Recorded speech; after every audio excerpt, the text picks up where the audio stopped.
In the very early days of filmmaking, everything was in black and white. But even then, everyone knew that it was pretty boring. Eventually, someone realized you could actually add color back into a black and white image, but that meant painstakingly coloring each frame, so filmmakers would often only do it to a small section of the movie. And, well, it looked like shit. Another technique called tinting would transform a strip of film from grayscale to blue scale, red scale, or whatever, and it was cheap enough to see a bit of use, but even in the 1920s, no one was really impressed. And so, the race for color was on. One system, called Kinemacolor, recorded alternating frames through red and green filters. It was technically color, but it didn't look much better than hand-drawn film. This is mostly because the human eye has 3 different color receptors, so only using red and green aren't going to cut it. Kinemacolor had a giant hole in the blue part of the spectrum. Also, because of the alternating frame scheme, when something in front of the camera moved, the 2 colors wouldn't exactly match up. If we're being honest, Kinemacolor also looks like shit. But supposedly, it looked at least a little better in real life when you ran it through a real projector.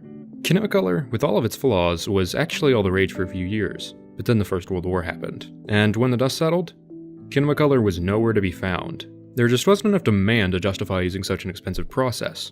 And for a moment, it might have seemed that color in movies might have been impossible. And then, a company called Technicolor came out with a slightly improved process. Now, both red and green were captured at the same time, meaning color movies looked better than ever. Not good, but they looked a bit better. But the real breakthrough came when Technicolor figured out how to capture blue alongside green and red. Of course, the Technicolor company charged an insane amount to use their system, and it required changing every facet of filmmaking to produce a good and colorful shot. More specifically, recording 3 separate color layers means pumping 3 times as much light through the lens. With a little bit of camera trickery, the limitations might be worked around, but you were shit out of luck whenever you wanted to do something interesting, like, say, have a night scene that actually looks like it was filmed at night. No, seriously, this scene is supposedly lit by a fireplace and those tiny candles. It's fucking ridiculous. The Technicolor look, for better or worse, couldn't be turned off. But in the minds of some directors at the time, why would you? Vivid colors are one of the only reasons that people go to see movies, right? And even if they're not great, some color's better than none. Oh, what's that? So that idea, it turns out, is fucking stupid. The real problem is that when you're limited to stories which take place in bright and colorful places, you're limited on the messages that your movie can tell. That's why, in parallel to color movies, black and white actually stuck around. The most famous example of this trend being the film noir genre. The ideas it was trying to get at were just better represented by making everything a shade of gray. That said, don't get me wrong, a story like Robin Hood would theoretically work in black and white, and the Maltese Falcon could work in bright color, but the audience would be significantly more conflicted about the fact that Robin Hood, kills people? And they might think that Spade was actually the good guy because he helps the police arrest everyone else. But as genres and technology progressed, more and more films were shot in color, especially in Hollywood. Only super cheap movies were forced to use black and white, but some experimental, and that is to say pretentious movies, decided that they would use it anyway. Those 2 weird use cases are where the stereotype of black and white simultaneously being super pretentious and super shitty come from. With the benefit of hindsight, it's pretty obvious that most black and white movies suffer for their use of it. At best, films like Pi are just a bit harder to pay attention to than normal color movies. But just when color was about as easy to use as black and white, and when the way you could use color stopped being driven so much by the financial factors, the experiment started to pay off. The biggest step was taking the idea of switching color on and off mid-film seriously. That ability lets you use color to give a story new meaning, and not just use it as a framing device. Great examples of this come in Johnny Got His Gun, where the story of a man literally trapped inside his own body is accompanied by taking away some of the viewer's stimuli, and Stalker, where the first 40 minutes take place in a Soviet industrial hellscape with each character waxing on about how boring and understandable life is, while our eyes slowly adjust to the sepia tone. Then suddenly we find ourselves somewhere new and confusing, and even color, as stupidly simple of a detail as it is enough to shock you back awake and change your perception of the image in front of you without actually doing anything. That contrast reappears as the structure of the story demands it, but an even clearer example of a film built around color comes from Mishima, A Life in 4 Chapters.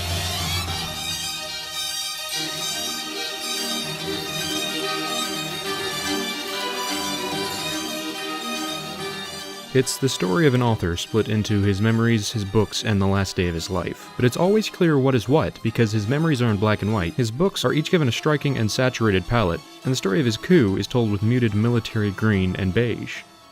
Now, you've probably noticed that I'm skirting around the most obvious effect that color can have, and that is the way it can evoke a time period. Now, the history of black and white evolving into the bright colors we know today means that if a movie like Saving Private Ryan used oversaturated colors, not only would it confuse the message, it would also make it harder to tell when the movie's supposed to take place. That said, it's a bit easy to go overboard and say, oh, you've got a movie that references history, put it in black and white. And that is used effectively, I guess, in movies like Forrest Gump, Spinal Tap, and about a billion others, but that use always feels really gimmicky, and it almost never contributes to the film in a satisfying way. That's nitpicking, isn't it? In fact, breaking from a strict linear color association is often even better than keeping to it. Mishima can have its multiple timelines, but in isolation there's never a real end goal to the strategy. It only gets good when you make color itself further the story.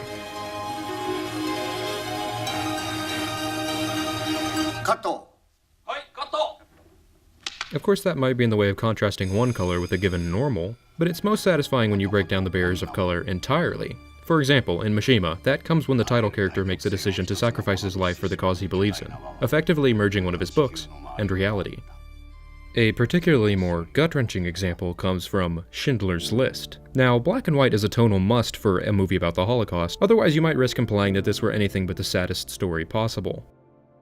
But after a while you start to get a bit desensitized, and just showing more might not hit as hard. So Spielberg scales the scope back, and uses color to show it. He then surprises you with the most horrible, mundane thing he can think of, the sight of a little girl walking down the street. That's a decent technique in and of itself, but the real payoff comes an hour later, and it breaks that emotional distance that black and white gives off 100 times harder. It's a moment that communicates so much of the narrative and the main character's motivation through just a single color.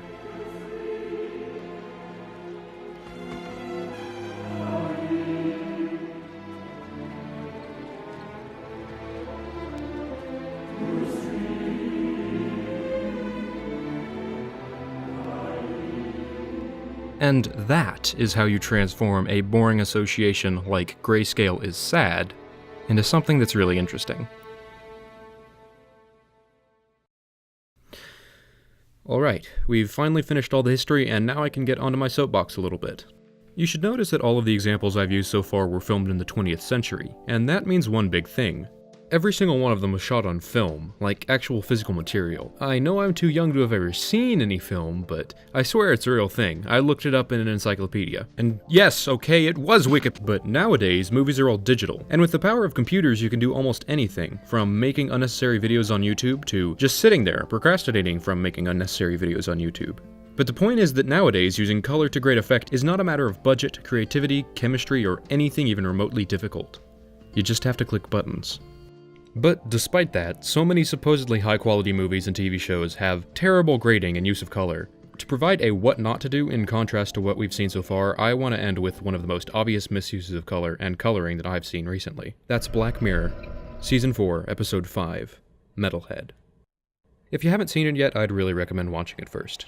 Now, there are a lot of problems which I have with this episode, and the majority of them are not even related to color. What I'm trying to say is that the writing of this episode fucking sucks. But now that we've got a better understanding of color, I'd like to look into just how hard this example fails. It tries to do something interesting with the lack of color, but if all of the examples that I've already shown you tell one thing, it's that color doesn't have to be on or off, especially not the entire time. The biggest problem about talking about how a TV show could use color differently is that we don't actually have access to any of the information that wasn't captured. I can't show you what this episode would look like if it were in color, apart from hand coloring each image myself, and I'm not going to do that. But luckily, the director of this episode has posted a few location shots in color on his Twitter and Instagram. It's obvious just looking at these pictures that an extremely similar process was used on these stills and the actual episode. The problem is that this process doesn't translate into black and white or into video very well. More specifically, most of these pictures, as well as the final episode, seem to have gone through another process, increasing the contrast of the image, which makes dark areas darker and bright areas brighter. Now, high contrast photography was actually a staple of the aforementioned film noir genre, and it's been used all over the place, including in color movies. But why does this look so different to this? Well, the real problem is that human eyes are not used to seeing super high contrast. And that means that you have to go to special lengths in cinematography, lighting, and the way you stage the subject of the shot to not burn out the audience's retinas. Your eye will always try and find as much information as it can, but raising the contrast too much will exaggerate how light or dark something is and get rid of most of the information on screen in the process. This is why when the contrast gets really high, you get a bit of a I don't know what the fuck to look at feeling. Think back to the example of Pi, where this downside is weaponized to convey anxiety and the feeling of unreality. But the feeling of being in a post-apocalyptic hellhole, which I assume Metalhead was going for, could be much better communicated with a bleak grade like in the color photos but with a lot less contrast, or switching up use of color and contrast to make a point about technology and nature like in Stalker. But even if black and white were absolutely necessary, reducing the contrast to a reasonable but still even high level would be a huge improvement. This may sound a lot like a nitpick, I know it's subtle, and you might not have even noticed. But your brain did. In preparation for this video, I've looked into the director of this episode and his work on American Gods, which similarly uses high contrast, but actually much more successfully. A few shots were way too harsh for my tastes, but between more focused cinematography and quite a few genuinely interesting uses of color, American Gods is a good counterpoint to Metalhead, and a good example of how high contrast is much less overt, with color and framing built around it. It looks, to me at least, as high contrast as that episode of Black Mirror, but even when the contrast was annoying, it didn't wreck the experience. I really recommend anyone who wants to train their eye to recognize contrast and color more consciously watch that episode and pay close attention to the bright and dark areas of the screen. But if there were one quick and simple fix, I would say it was to take a page out of Spielberg's book and colorize only a part of the frame to heighten the emotion. When you show a scene like this, it can be a bit harder to actually feel the full impact of the emotion that the actor is showing on screen. After all, lack of color is a shorthand for lack of emotion, like in Mishima, Stalker, or in Johnny Got His Gun. And so this scene just comes off as a bit self-contradictory. It should be the most visceral part of the episode, but the acting is actively working against the way you're showing it, and I doubt that was really intended. But all of this commentary is really just begging the question. What does this scene actually look like when we use color and contrast a bit better? Well, it's not half as classy as Schindler's List, but just take a look.